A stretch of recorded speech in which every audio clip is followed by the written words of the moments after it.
আজকে খুব মজাদার একটা পিঠা রেসিপি আপনাদের সাথে শেয়ার করব। আশা করি ভিডিওটি আপনাদের কাছে ভালো লাগবে।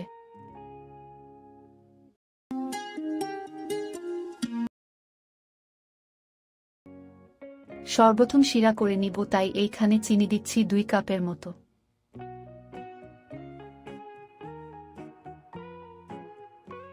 কনডেন্স মিল্ক দিচ্ছি হাফ ক্যান এর মতো।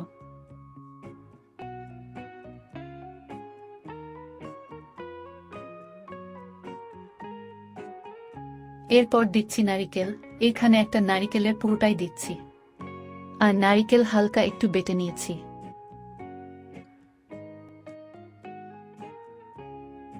এরপর দিচ্ছি কিছু এলাচ, দারুচিনি এবং তেজপাতা।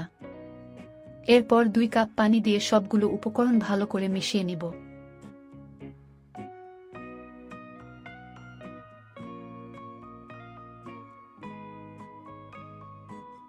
এরপর চুলায় দিয়ে ভালো করে জাল দিয়ে নিব।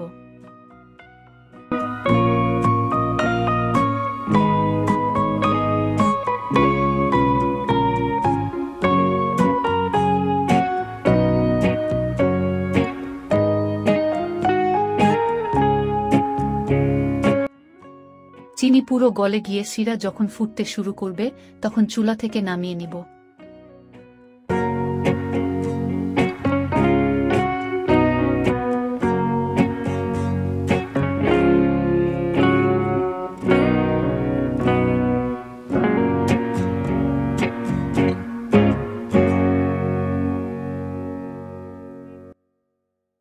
শিরা চুলা থেকে নামিয়ে একটু ঠান্ডা করে নিব।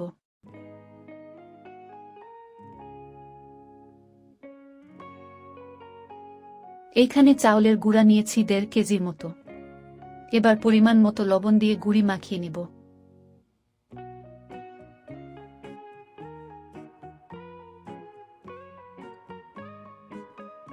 এবার চিনি ও নারিকেলের যে শিরাটা করা হয়েছে সেটা চাউলের এই গুঁড়ির মধ্যে দিয়ে মাখিয়ে নিব।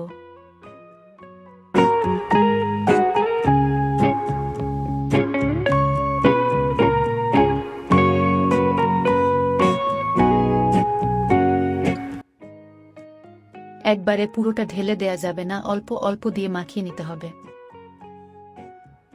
শিরাটা এখনো অনেক গরম, তাই হাত দিয়ে না মাখিয়ে একটা চামচের সাহায্যে মেখে নিব।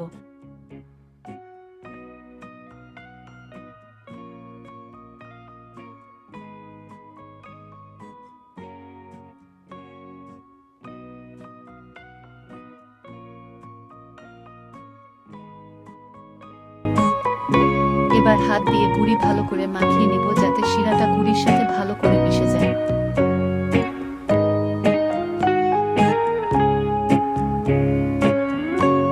দেখতে পাচ্ছেন খামিটা সুন্দর করে মাখানো হয়ে গেছে। এবার একটু খামি নিয়ে 2 হাতের তালুর মাঝখানে রেখে একটু ঘুরিয়ে নিলেই মেরা পিঠার শেপ তৈরি হয়ে যাবে।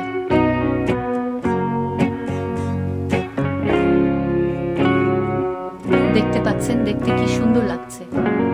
ঠিক একই পদ্ধতিতে বাকি পিঠাগুলো আমি বানিয়ে নিচ্ছি।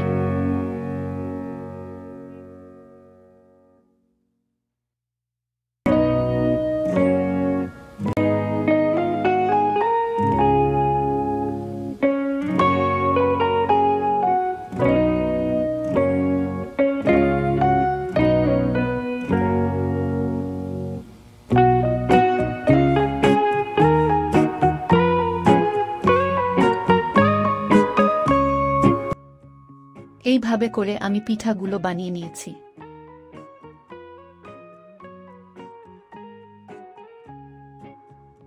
এবার এরকম একটা ছিদ্র চালনি নিয়ে এর মধ্যে হালকা একটু তেল মাখিয়ে নিব, যাতে পিঠাগুলো নিচে লেগে না যায়।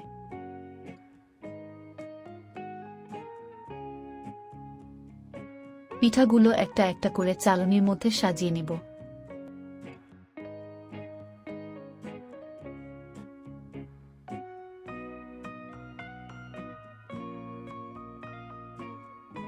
দেখতে পাচ্ছেন একটা পাতিলে আমি আগে থেকে পানি গরম করতে দিয়েছি। পানি যখন হালকা ফুটতে শুরু করবে, তখন পিঠাগুলো পাতিলের মধ্যে বসিয়ে দিতে হবে। তো আমি এইখানে ছোট একটা ঢাকনার উপর পিঠার চালনিটা বসিয়ে দিব। তারপর একটা ঢাকনা দিয়ে পিঠাগুলো ঢেকে দিব।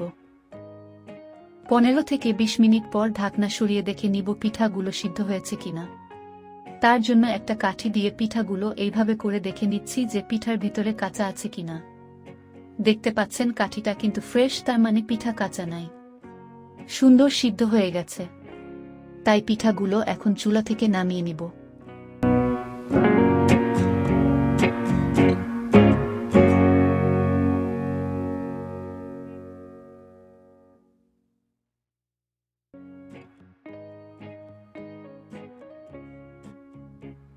পিঠা চুলা থেকে নামিয়ে হালকা একটু ঠান্ডা করে একটা থালার মধ্যে ঢেলে নিচ্ছি।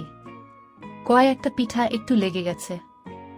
আপনারা যখন চালনিতে তেল ব্রাশ করবেন চারপাশ ঘুরিয়ে ভালো করে লাগাবেন, তাহলে আর এইভাবে লেগে যাবে না।